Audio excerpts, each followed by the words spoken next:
There's a saying in newsrooms that the beast must be fed and the beast is always hungry. And the beast, of course, is the news cycle, which never ends. So by definition, certain things are going to be reported that may or may not be significant. You're listening to IBKR's Sense of Security. Find more conversations at ibkrpodcast.com. Please remember, any trading discussions are for information purposes only and are not intended to portray recommendations. Please listen to further disclosures at the end of today's episode. Now, welcome to our show. Welcome back to the Sense of Security podcast. I'm Cassidy Clement, Senior Manager of SEO and Content at Interactive Brokers. Today, I'm your host for our podcast. Our guest is ssears. He's the President and Chief Operating Officer and co-founder of Option Solutions. He has a deep experience with the options industry as an investor, an exchange executive, and a journalist. So with the 24-hour news cycle, social media, and the global trading landscape, it's hard to know what to review and where. So we're going to discuss finding your way through the maze of financial news to find more solid information. Welcome to the program, Steve. Great to be with you. Thanks for having me. Awesome. So to kick off, let's give some of our listeners some background of yours in the financial news industry and finance industry. I have been in the options industry and on the street now since the mid-90s.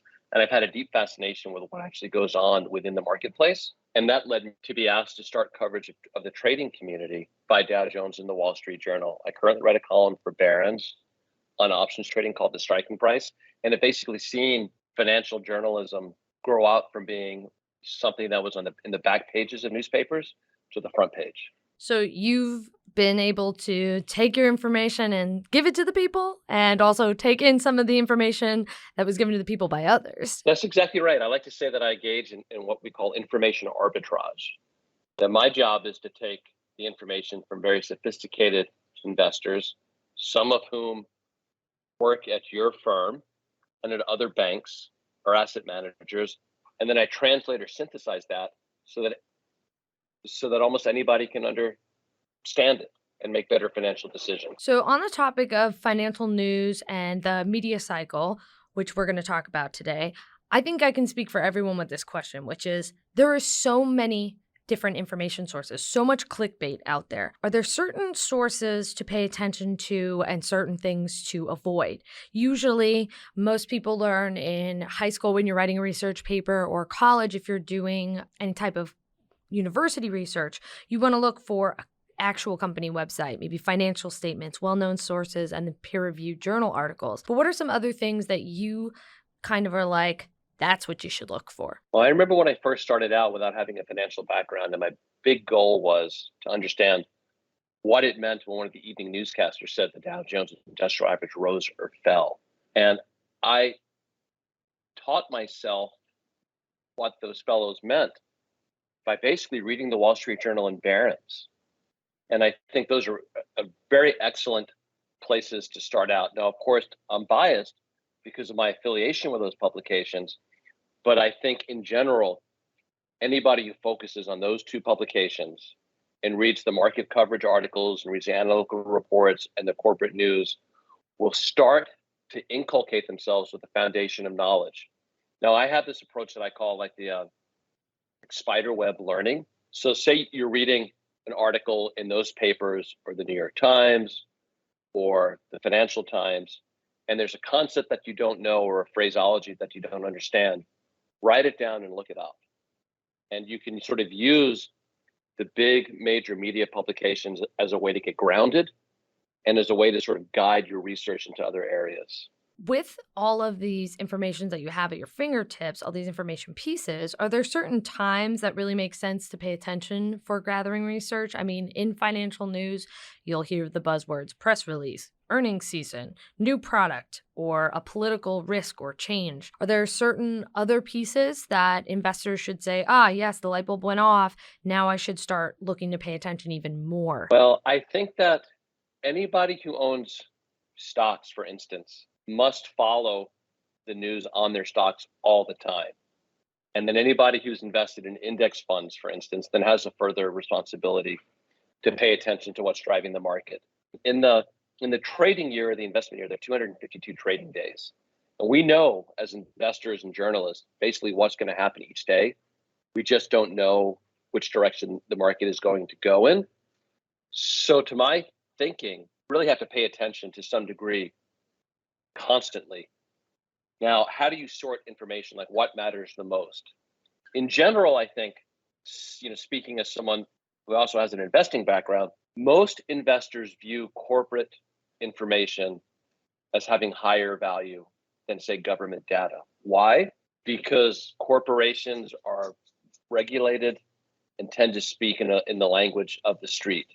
And then you use government data to further analyze that or refine it, because economic data, of course, will determine the broad sort of sweep and march of stocks and other securities. But I think that's one way to think about it. So you're kind of taking the government data as a supplement to help fill in the rest of the color of that picture that you've gotten from the financial statements or the records themselves that come directly from the company or those financial news sources. There are many different places that you said, like large media outlets or something like that, that will include a lot of pieces in their work that allow you to verify it, whether it's the author themselves, the research company, or the citations, the publication dates, or any type of links directly to the sources or citations to the actual written work. Are there any other ways that you would suggest for investors to verify the information that they are synthesizing? Because that's usually one of the pitfalls in research. People read the headline, they enjoy what they hear. And as you mentioned, it's about a 24/7, I'm getting information on the stock I follow on my phone cycle. Are there things that they should really say, let me cross-check this before Yes. I just take it and run? So that's a great question. There's a saying in newsrooms that the beast must be fed and the beast is always hungry. And the beast, of course, is the news cycle, which never ends. So by definition, certain things are going to be reported that may or may not be significant. They may be made to seem significant, but they ultimately may not be material. So what I think an informed investor or newsreader has to try to understand is, what are the handful of drivers of a stock or even the market at any given time? And you can know, well, it's a financial stock. It trades off of interest rates, specifically the 10-year. It's going to trade off net interest income. It's going to trade off earnings. And the way that you can identify those drivers is to go to quarterly earnings reports, and you look for something called, abbreviated as MD&A, or management discussion and analysis. So in any quarterly or annual report, company's management team is going to have this section where they basically speak to investors and say, these are the things that are on our minds. These are the things that concern us. This is how we're thinking about it. And you make that MD&A, or management discussion and analysis, your first stop in the filings. And then from there, a lot of people go to the footnotes. And then from the footnotes, they'll go back and they'll read the entire report. And they use that to crisscross corporate news. It's a little bit of a heavy lift, but if you want to make sure that you're reading the best information and you're able to have a skeptical and sort of judicious view of news flow, I think that's the way to do it. So when you're doing your own research as a journalist or an investor, what is your process of blocking out the noise? Because you've been doing this for a while. I'm sure you've come into some amazing headlines, some hidden gems. What is really your process for cutting through the brush? Well, I generally am focused on how information flows. And if you think about financial information, generally exists in a pyramid shape. At the top of the pyramid are the people who know what's going to happen generally before that happens. I'm talking the heads of investment banks, senior government officials, others like that. And then by the time it gets down towards the middle or the bottom, it's going to reach mass media. And so what we're dealing with here is really trying to identify the timeliness of the information. To my own discipline, I think by the time it makes it to the financial media, that the information's been out there for a while. And so my goal as a journalist is to try to get to the top of the pyramid. That also happens to be the same goal, I think, of many investors. That's largely what I try to do by going after speaking to people who are very high up, who have this very good sort of primary information flows, and then trying to determine if I'm being told the truth or something not quite the truth by having an opinion on the primary documents, like the financial power or lack thereof of different companies, the economic cycle, and stuff like that. So you're playing journalistic connect the dots to get it all together. And then once you have your picture, taking it upon yourself to research further, essentially. Yeah, absolutely. I think that most people would be well served within financial news and financial information by not believing anything that they read or hear until they check it out. So there's an old saying in the newsrooms, this goes back long time. If your mother tells you she loves you, check it out. And I think that's great advice for anybody trying to sort through financial information. You definitely, Wall Street might have a similar social structure sometimes as the high school lunchroom. Can't believe everything that you hear. You got to go verify it yourself because it can get morphed like a game of telephone. So with all of the reporting that you've come across in all of your time, have you noticed anything different in the landscape of new reporting versus old reporting? Is the journalistic understanding a little different? I mean, obviously we have a whole new avenue of information distribution, but what's that environment looked like as a change for you? Because I'm sure you've seen it come from the old school style, hey mom, put it on the fridge, my article's in the paper, versus, hey mom, you heard of that thing called a PDF? You can make my article into a PDF. One of the most interesting changes has been the level of understanding of in the financial press. Whereas before the financial reporters were a small portion of the newspaper, largely focused on what was going up and what was going down. And that's changed dramatically because now people are asking, not just reporting what has happened, but trying to get at why it has happened. And I think that's really one of the hallmarks of good reporting, when we're telling people what happened, but also sort of showing them why. And this has morphed into a segment, like a demographic segmentation. So if you look at the average age of like most investors, you're probably going to find somebody in their 40s and 50s, because that's really when people are interested in these things. That's when they begin to start amassing money. But what's fascinating to me, and I think a lot of other people in the media business, is that technology has advanced so much that it changes the way that people interact with information. So if you want to sit down and you want to read an old school newspaper, you can do that. And that information is going to be plodding, and it's going to be a day old, and it may or may not be obsolete by the time that you get it, because financial information has a very short shelf life. If it lasts 24 to 48 hours, it's doing great. So, with social media, with Twitter in particular, and then also with some of the new websites, what we're finding and have found is that the average age of readership has dropped. And whereas I would have grown up with their only newspapers, like my kids don't even read newspapers. They will get their information off of Snap, dare I say, TikTok, Twitter, and Instagram. So the technology and the advances have allowed us to sort of chop up information into digestible forms. And so you have to decide, when you're building out your sort of financial reading list, how are you going to use the ecosystem to your advantage? And the way that a lot of people do that is they'll start out with Twitter. And on Twitter, what's really neat about it is you can interact with a lot of people who are going to be quoted in the media. Like interactive broker Steve Sosnick is on Twitter. Steve's a brilliant guy, and you can get immediate access to what he's thinking and to what he's doing. And you can use that then to guide your own synthesis or analysis of other things that are coming out. And on Twitter, for instance, you can create your own sort of go-to gang of experts. And then you can follow that out into Bloomberg, Reuters, thestreet.com, and other places that are producing excellent information. And one thing that I think is really, really neat is that the media is still the gatekeeper. There's still an enormous amount of prestige associated with being quoted in major media. And major media has something called velocity. If it appears in Barron's or the Journal, it will be out into the market instantly in a huge way. But there are other ways to get information too. And you just have to be open to it.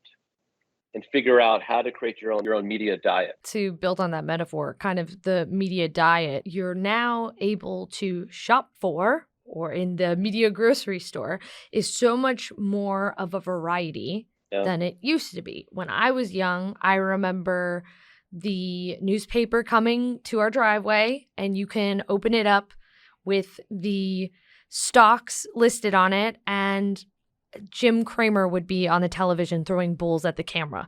And that was your supplemental piece to kind of tie those together. And then Yahoo Finance was kind of coming about. So people were like, ooh, check this out. This is online. But now you're right. You can kind of aggregate your own little gang of people that are your info circle that start to fill in the colors of your picture to get the full picture of that asset, trend, etc.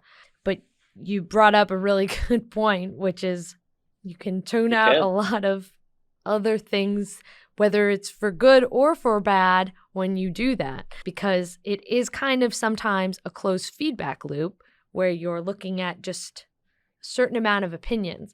But it brings a lot of interactivity to the news cycle as compared to a one-way street where you were just ingesting it. The comment section is sometimes that way too, but that can get brutal and sometimes spammy. Well, you know, we have to mention, like, one of the most interesting developments, I think, in financial news is the ability of organizations or financial firms to actually communicate directly with their clients.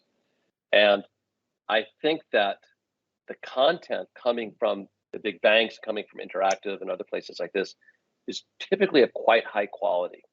Now, at some institutions, Interactive brokers excluded, you're going to sort of see very subtle sales pitches because their business is to sell variable annuities. They're always going to say something nice about variable annuities, but that's not the common standard. And I would really encourage people to look at some of the major institutions which are doing excellent jobs. And they've hired analysts, strategists, and reporters to produce the type of information that really delivers something that's very substantive to people without as much of the salesmanship as you would expect. And if you sort of take all these things and piece them together, social media, going to primary sources, subscribing to the blogs, you know, from the banks and the brokerage firms, you're going to pretty quickly figure out who's a good actor and who's just will say anything if a microphone is put in front of them. And that will sort of further refine what you do and make it easier for you to identify what we call noise, which is actually an economic term that describes information without value. This sort of, you're not going to get there overnight, but if you do all these sort of things that we've talked about, you'll be there in a reasonable amount of time. And then by virtue of the fact that you're a better consumer of financial news, you'll be a better investor. And then you'll be able to build upon all of these things. Kind of want to keep in your head, at least this is what I'm hearing, the main idea of substance over sales. You want to look into the context, do some critical thinking of what you just read to see, is this to boost something or is this to give me additional information to help me make an educated decision? That's probably a little weird for some people who like to trade the headlines, but definitely a good thing to keep in mind when you're starting out in investing, that there's a lot of noise out there. So you want to take the time to really do your homework. Some of the most sophisticated and most successful institutional investors like to say that they spend the majority of their time seeking to minimize noise, that they're so focused on trying to make clean decisions amidst an avalanche of information that some of them surprisingly they won't read newspapers. They won't read the internet. They're going to focus on numbers and certain analytics, primary news flows. And then they function like their own financial reporters or analysts. But this is, that's PhD postdoc type stuff. Yeah. But the noise thing is huge. And people are going to make mistakes as they get their sea legs wading into the financial information sea. But anybody can do it. And it's a good worthy all effort. Of these are great points and very encouraging for people who maybe are interested in an asset or a stock and think, let me look into this, but it's a lot. So thank you for joining us, Steve. Any other parting words for some of our listeners out there? Well, your colleague, Steve Sosnick, said something very wise in the Financial Times recently. He was talking about markets, and he said that traders react, but investors consider. And I'd like to leave everybody with that one thought, because when you're reading financial information, you're going to oftentimes feel compelled to react. But most people are better off considering it. And there's always plenty of time to make money. The key is not to lose money. And if you sort of use that sort of rubric, I think it'll help to make you a better investor and a better analyzer of news and information. That's a great point. Well, thanks for joining us. And as always, listeners can learn more about an array of financial topics for free at IBKRcampus.com. Follow us on your favorite podcast network and feel free to leave us a rating or review. Thanks for listening. Thanks for listening to IBKR's Sense of Security. As always, there's more content at IBKRpodcast.com. And if you're interested in learning more about interactive brokers, visit IBKR.com.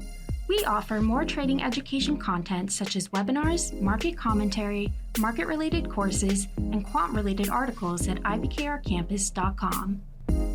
The analysis in this material is provided for information only and is not and should not be construed as an offer to sell or the solicitation of an offer to buy any security. To the extent that this material discusses general market activity, industry or sector trends, or other broad-based economic or political conditions, it should not be construed as research or investment advice. To the extent that it includes references to specific securities, commodities, currencies, or other instruments, those references do not constitute a recommendation by IBKR to buy, sell, or hold such investments. This material does not and is not intended to take into account the particular financial conditions, investment objectives, or requirements of individual customers.